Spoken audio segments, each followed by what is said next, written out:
2022 ഫെബ്രുവരി 24 ഉക്രൈനിൽ Russia ആക്രമണം തുടങ്ങി.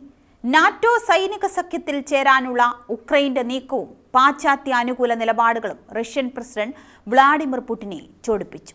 ആയുധ സാമ്പത്തിക സഹായങ്ങളും റഷ്യയ്ക്ക് മേൽ ഉപരോധം ചുമത്തി. യുഎസും യൂറോപ്പും ഉക്രൈനൊപ്പം നിന്നെങ്കിലും റഷ്യ പിന്മാറിയില്ല. യുദ്ധം എങ്ങുമെത്താതെ തുടർന്നു. ജോ ബൈഡൻ മാറി ഡൊണാൾഡ് ട്രംപ് പ്രസിഡന്റ് ആയതോടെ റഷ്യയുടെ ഭാഗം കേൾക്കാനും യുഎസ് തയ്യാറായി.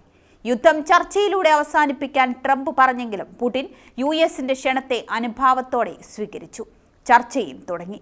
ഉക്രൈന്റെ ഭാഗത്ത് നിന്ന് വിട്ടുവീഴ്ച വേണമെന്നും നാറ്റോ നീക്കം അവർ മറക്കണമെന്നുമാണ് ട്രംപിന്റെ നിലപാട്. ബൈഡൻ ഭരണകൂടം ഉക്രൈൻ അകമഴിഞ്ഞ് സഹായം നൽകിയതിൽ യുഎസിലെ നികുതിദായകരിൽ അമർഷമുണ്ടാക്കി. കാരണം യുദ്ധം അമേരിക്കയുടേതല്ല. ഇവിടെയാണ് ട്രംപിന്റെ ബിസിനസ് മൈൻഡ് ഉണർന്നത്. സൈനിക സഹായത്തിന് പ്രതിഫലമായി ഉക്രൈനിലെ അപൂർവ ധാതുശേഖരത്തിലെ പങ്ക് ട്രംപ് ആവശ്യപ്പെട്ടു. അതിലൂടെ യുഎസിന് അപൂർവ ധാതുക്കൾക്കായി ചൈനയെ ആശ്രയിക്കുന്നത് കുറയ്ക്കാം. ഗാലിയം, ജർമേനിയം എന്നീ ലോഹങ്ങളുടെയും സൂപ്പർ ഹാർഡ് മെറ്റീരിയലുകളുടെയും യുഎസിലേക്കുള്ള കയറ്റുമതി ചൈന കഴിഞ്ഞ വർഷം നിരോധിച്ചിരുന്നു. കരാറിനോട് സെലൻസ്കിക്ക് താൽപ്പര്യമില്ല. എന്നാൽ മറ്റു മാർഗമില്ലാത്തതിനാലും യുഎസിന്റെ സഹായം തുടർന്നു വേണമെന്നതിനാലും ഉപാധികളോടെ അംഗീകരിക്കാൻ സമ്മതം മൂളി. ഇതിന്റെ തുടർ ചർച്ചയ്ക്കാണ് സെലൻസ്കി വെള്ളിയാഴ്ച വൈറ്റ് ഹൗസിലെത്തിയത്. ട്രംപും വൈസ് പ്രസിഡന്റ് ജെ.ഡി. വാൻസും ചർച്ചയിൽ പങ്കെടുത്തു. എന്നാൽ സെലൻസ്കിയോട് ഒറ്റ ചോദ്യത്തോടെ കഥയാകെ മാറി. യുദ്ധം നയതന്ത്രത്തിലൂടെ അവസാനിപ്പിക്കണമെന്ന വാൻസിന്റെ അഭിപ്രായത്തോടെ എന്ത് നയതന്ത്രമെന്നായിരുന്നു സെലൻസ്കിയുടെ മറുപടി. യുദ്ധത്തെ പറ്റിയുള്ള സംസാരത്തിനിടെ വാൻസിനോട് താങ്കൾ യുദ്ധം കണ്ടിട്ടുണ്ടോ എന്നും ചോദിച്ചു. സെലൻസ്കിയുടെ താൽപ്പര്യമില്ലായ്മയും ധിക്കാര മനോഭാവവും ട്രംപിനെയും വാൻസിനെയും ചൊടിപ്പിച്ചു. സെലൻസ്കി യുഎസിനോട് നന്ദി കാട്ടണമെന്നും മൂന്നാം ലോക മഹായുദ്ധം വെച്ച് ചൂതാട്ടം നടത്തുകയാണെന്നും ട്രംപ് കുറ്റപ്പെടുത്തി. ഒടുവിൽ ധാതു കരാർ ഒപ്പിടാതെ സെലൻസ്കി വൈറ്റ് ഹൗസിന്റെ പടിയിറങ്ങി. ട്രംപിന് മുന്നിൽ അപമാനിതനായി. ശരിക്കും ആർക്കാണ് വീഴ്ച പറ്റിയത്? റഷ്യയെ യുദ്ധത്തിലൂടെ തകർക്കണമെന്ന് വാശി പിടിക്കുന്ന സെലൻസ്കിക്കോ അതോ വിട്ടുവീഴ്ചകളിലൂടെ നാശം ഒഴിവാക്കാൻ പറയുന്ന ട്രംപിനോ? യുദ്ധവും മനുഷ്യർ മരിച്ചു വീഴുന്നതും അവസാനിപ്പിക്കുകയാണ് തന്റെ ലക്ഷ്യമെന്ന് ഉക്രൈനിൽ വേണമെങ്കിൽ ആയുധ സഹായം തുടരാൻ തയ്യാറാണെന്നും ട്രംപ് ആവർത്തിക്കുന്നുണ്ട്. ഇരു രാജ്യങ്ങളും വിട്ടുവീഴ്ച നടത്തണം, താൻ ആരുടെയും പക്ഷം പിടിക്കുകയല്ലെന്നും ട്രംപ് വ്യക്തമാക്കുന്നു. എന്നാൽ കഥ അവിടെ കൊണ്ട് തീർന്നില്ല.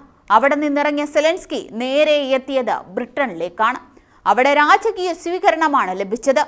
യൂറോപ്പിന്റെ മനസ്സിൽ സെലൻസ്കിയുടെ ഇമേജ് ഉയരുന്നുവെന്ന് സാരം. ബ്രിട്ടനിൽ സെലൻസ്കിയെ സ്വീകരിച്ച് പ്രധാനമന്ത്രി കീർ സ്റ്റാർമറാണ്. സ്നേഹ ചുംബനമാണ് സെലൻസ്കിക്ക് കിട്ടിയത്. ഇതിനൊപ്പം റഷ്യയെ പ്രതിരോധിക്കാനുള്ള സാമ്പത്തിക കരുത്തും.